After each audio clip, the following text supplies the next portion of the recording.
ओम नमः शिवाय। ओम नमः शिवाय। शॉर्टकट रास्ते से काली अप्सरा साधना कीजिए। बहुत ही आसानी के साथ कोई भी कर सकता है मेरा भाई। हमने जो आपको पहले साधना दी है वो भी बहुत आसान साधना दी थी। जो अब हम साधना देने जा रहे हैं ये उनसे भी ज़्यादा आसान है। देखिए, आपने अपना काम निकलवाना है और आपको क्या चाहिए। अगर आपका कोई काम हो जाता है तो आपको और क्या चाहिए, तो आपने काम ही लेना है। आपने शक्ति से कोई लेना देना नहीं है, ठीक है। अगर आप शक्ति को हासिल करना चाहते हैं तो उसके लिए थोड़ा सा कठिन परिश्रम करना पड़ सकता है। अगर थोड़ा सा ही, ज़्यादा नहीं, थोड़ा सा, क्योंकि उसके लिए टाइम निकालना पड़ेगा आपको, ठीक है। और आपको थोड़ा सा मंत्र जाप भी करना पड़ेगा। तो इसीलिए हम आपको यही बोलेंगे कि आप काम ही कीजिए अपना, और साथ ही साथ जो आपका काम अड़ता बढ़ता फिरता है वो भी काम आपका हो जाएगा। तो अगर आपके पास टाइम है तो फिर आप मंत्र जाप करके साधना भी कर सकते हैं। आप मंत्र जाप करके साधना कर सकते हैं तो ज़िंदगी में आपको और कभी भी साधना करने की कोई ज़रूरत नहीं है। तो देखिए, साधना ये भी बहुत आसान है। तो कठिन तो मैं आपको इसीलिए बोल रहा हूँ क्योंकि आपको थोड़ा सा टाइम निकालना पड़ेगा। वो भी 2 टाइम निकालने पड़ेंगे। एक सुबह का टाइम निकालना पड़ेगा, एक रात्रि का टाइम निकालना पड़ेगा। वो भी आपको सिर्फ़ और सिर्फ 5 दिन ही टाइम निकालना पड़ेगा, ज़्यादा टाइम नहीं। लेकिन कुछ हमारे साधकों भाइयों के पास इतना टाइम भी नहीं होता, तो इसीलिए हम बोल रहे थे कि आप काम ही लीजिए। शक्ति अगर आप ना भी हासिल करेंगे तो इसमें कोई बड़ी बात नहीं है। आपको काम की ज़रूरत है। अगर आपका काम बन जाए, काम हो जाए, तो इनसे ज़्यादा आपको क्या चाहिए। अगर आपको पैसे की परेशानी है, अगर आप किसी का वशीकरण करना चाहते हैं, वश में करके आप उनसे काम निकलवाना चाहते हैं, चाहे वो लड़की है, चाहे वो आदमी, चाहे वो बूढ़ा है, कोई भी है, अगर आप उनको वश में करके अपना काम निकलवाना चाहते हैं तो वो भी काम आपका हो जाएगा। अगर आप चाहते हैं कि मैं आप अपने घर वालों से अपनी प्रॉपर्टी अपने नाम करवा लूँ तो वो भी काम आप करवा सकते हैं इसी शक्ति के द्वारा। बहुत बड़े बड़े काम ये शक्ति कर देती है मिनटों सेकंडों में। इसीलिए इनका नाम है काली अप्सरा साधना। 5 दिन इनका जाप करेंगे, उसके बाद आपका काम कोई भी हो वो आपका काम हो जाएगा। अगर आप शक्ति को अपने पास रखना चाहते हैं, ठीक है, तो वो भी आप रख सकते हैं। जैसे आपने अपने देवी और देवता को स्थान दिया है वैसे ही आपने इनको स्थान देना है, ठीक है। जैसे अपने देवी देवता को आपने स्थान दिया है वैसे ही आपको इनको भी स्थान देना पड़ेगा। सिंपल सा फंडा है।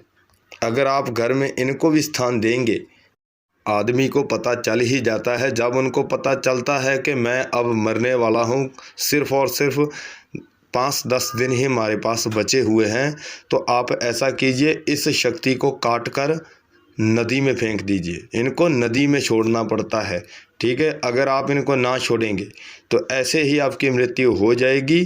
तो ये जैसे आपने इनको स्थान दिया है घर में, फिर उसके बाद अगर आपके बेटे ने बेटी ने इनको ना पूजा तो ये आपको परेशान भी कर सकती है। क्यों? क्योंकि आपने इस शक्ति को स्थान दिया है घर में लाकर।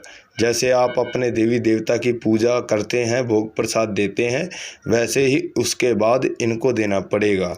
अगर उसके जैसे आपकी मृत्यु हो जाती है, अगर आप इनको काट कर नहीं फेंका जाता, वैसे ही मर जाते हैं, आपने इनको काट कर नहीं अलग किया, तो फिर उसके बाद जब आपके बेटा और बेटी कोई भी साधना करेंगे इनकी, तो ये साक्षात उनके सामने प्रत्यक्षीकरण हो जाएगी। क्यों? क्योंकि इसकी साधना आपने की है, आपकी मृत्यु हो चुकी है और रही तो आपके घर में ही रहेगी। जब आपकी मृत्यु भी हो जाती है तो ये आपके घर में ही रहेगी। अगर आपका कोई बेटी बेटा इनकी साधना कर लेता है तो उसके बाद उनके सामने साक्षात प्रत्यक्षीकरण हो जाती है। वो इसीलिए क्योंकि आपने इनको सिद्ध किया है ना, इसीलिए उनके सामने प्रत्यक्षीकरण हो जाती है। उसके बाद दोबारा वचन लेने पड़ेंगे, दोबारा 3 ही वचन लीजिए, 3 ही वचन देने पड़ेंगे। उसके बाद आपका जो परिवार का मेंबर है आपके मरने के बाद वो साधना करता है तो वो भी काम ले सकता है इनसे। अगर उनको नहीं पता चलता तो ये उनको परेशान करती रहेगी, क्योंकि उनको पता नहीं होगा तो वो भोग प्रसाद नहीं देंगे, ठीक है, माथा नहीं टेकेंगे, पूजा नहीं करेंगे, ठीक है। तो उसके बाद आपने स्थान दिया है तो ये आपको परेशान करेगी। जैसे आपने देवी देवता को स्थान दिया है, अगर आप उनकी पूजा नहीं करते तो आपको उसके बाद आपको देवी देवता भी परेशान करते हैं, क्योंकि वो इसीलिए क्योंकि आपने उनको भी स्थान दिया है। अगर आप उनकी पूजा सामग्री नहीं देते तो वो भी आपको परेशान कर सकते हैं, चाहे वो देवी देवता ही क्यों ना हो। वो आपको इसीलिए परेशान करती है क्योंकि जैसे हमारे घर में मेंबर सारे बन जाते हैं, वैसे ही ये भी देवी देवता को हमने स्थान दिया है, ये भी हमारे मेंबर बन जाते हैं। हमारे दादा ने पूजा है क्षेत्रपाल को, और उसके बाद हमारे पापा ने पूजा, और उसके बाद अब हम पूजते हैं बाबा क्षेत्रपाल जी को और माता काली जी को पूजते हैं। आगे हमारा बेटा भी पूजेगा उनको, अगर नहीं पूजता तो उनको भी परेशानी उठानी पड़ सकती है। तो वैसे ही इनका फंडा है, इनका भी काम यही है। अब बताते हैं कि इनको सिद्ध कैसे किया जाएगा।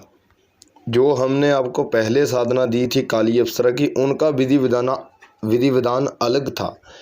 अब जो हम आपको देने जा रहे हैं साधना, उनका विधि विधान और है, अलग है, उनसे भी हटकर अलग है। ये बहुत ही आसान है, उनसे भी ज़्यादा आसान है। काली अप्सरा साधना 2, ये हम 2 पाठ देने जा रहे हैं। दूसरा पाठ, एक आपने नारियल लेना है खाने वाला, जो जिसमें कच्ची गिरी निकलती है वो नारियल लेना है, पानी वाला नारियल लेना है आपने। और उनके ऊपर आपने काली धागी या धागा, काला धागा आपने उनके ऊपर ब्लेटना है। जैसे मौली होती है ना, लाल मौली, हम उनको ब्लेटते हैं उनके ऊपर, ठीक है। तो वैसे ही ये काली धागा होगी, उनको उनके ऊपर ब्लेटेंगे। जो हम गले में पहनते हैं ना काला धागा, अगर आपको वही मिल जाए तो आपने नारियल के ऊपर ब्लेट देना है।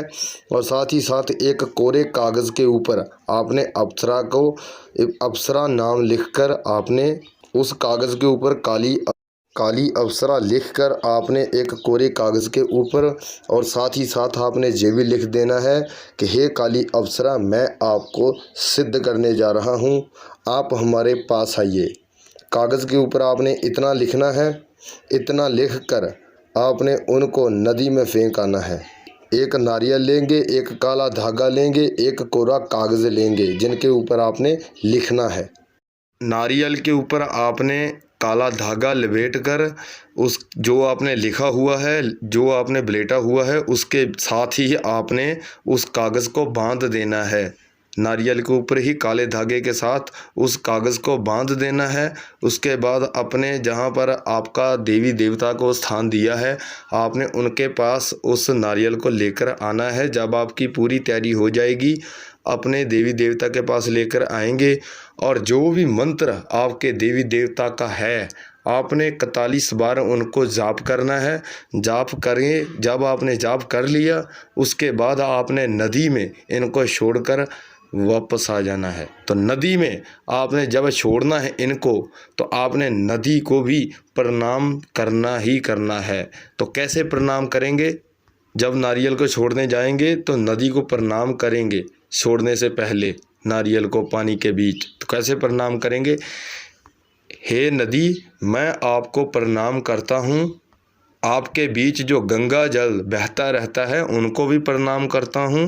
मैं काली अप्सरा की साधना करने जा रहा हूँ, आपके बीच में नारियल छोड़ने लगा हूँ। आप मुझे नारियल छोड़ने की अनुमति दीजिए और साधना सिद्ध करवाइए। बस इतना ही बोलना है आपने। उसके बाद नारियल को छोड़ देना है। साथ ही साथ आपने नदी को आदेश दे देना है। कैसा आदेश देंगे? हे नदी, इस नारियल को 5 दिन तक आपने कहीं भी रुकने मत देना। बस इतनी विनती है मेरी आपके आगे। उसके बाद आपने अपने घर में आ जाना है, और 5 दिन तक आपने सिर्फ़ और सिर्फ ब्रह्मचार्य का ही पालन करना है। वो इसीलिए ब्रह्मचार्य का पालन करना है क्योंकि ये काली अप्सरा है, ये दोनों काम करती है, जायज़ काम भी करती है और नाजायज़ काम भी करती है। तो इसीलिए जो हम जायज़ काम लेंगे उसी का हमने पालन करना है। अगर आप बाहर जाएंगे तो किसी भी लड़की को नहीं देखेंगे, जब भी देखेंगे अपनी बहन की नज़र से ही देखेंगे। घर परिवार में आपने किसी को भी गाली गलौच बिल्कुल नहीं देना 5 दिन तक। अगर आप शादीशुदा हैं, आपने अपनी पत्नी के साथ भी बिल्कुल नहीं सोना। आप वहाँ पे सोएंगे जहाँ पर अपने देवी देवता को स्थान दिया है। और हाँ, सोना नीचे ही आपने है, धरती के ऊपर ही सोना है, आपने नीचे सोना है, चारपाई पे नहीं सोना, धरती के ऊपर सोना है, नीचे मिट्टी पे कपड़ा बिछाकर वहीं पे सोएंगे। मीट मछली अंडा बिल्कुल नहीं खाएंगे 5 दिन तक। ये सब नियम लागू हुए हैं, यही नियम लगेंगे और लग चुके हैं।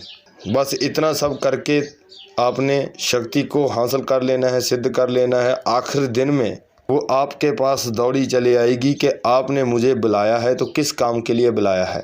तो आपने बता देना है, जो भी काम आपका होगा, काम आपका जन कल्याण के लिए ही होना चाहिए। जो आपने पहला काम बताना है वो जन कल्याण के लिए ही बताएंगे। तो उसके बाद आपने उनसे वचन ले लेने हैं, वचन लेकर और वचन ले भी लेने हैं, वचन दे भी देने हैं। 3 ही वचन लेंगे, 3 ही वचन देंगे, इतना याद रखिए। बस इतना ही काम धाम आपने करना है, बस शक्ति सिद्ध हो जाएगी। बाद में उनको बोल देना है कि मैं आपको भोग प्रसाद क्या दूं, कहाँ पे दूं। जैसा आपका काम होगा वैसा ही आपका भोग प्रसाद लगेगा। तो लाइक शेयर सब्सक्राइब करना मत भूलिए, बाद में आप भूल जाते हो तो अभी कीजिए। अब हमें इजाज़त दीजिए। ओम नमः शिवाय, ओम नमः शिवाय।